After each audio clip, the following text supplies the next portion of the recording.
Nilalamig pa rin ako. Ay, magkukumot na ako.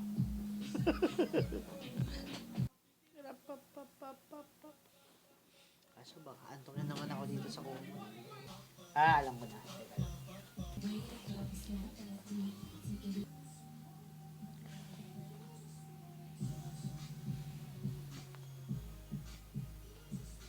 Okay na ba Binance sa Pinas? Ay, dapat nag-iisip nga ako isusuot ko yung Binance ko na jacket eh.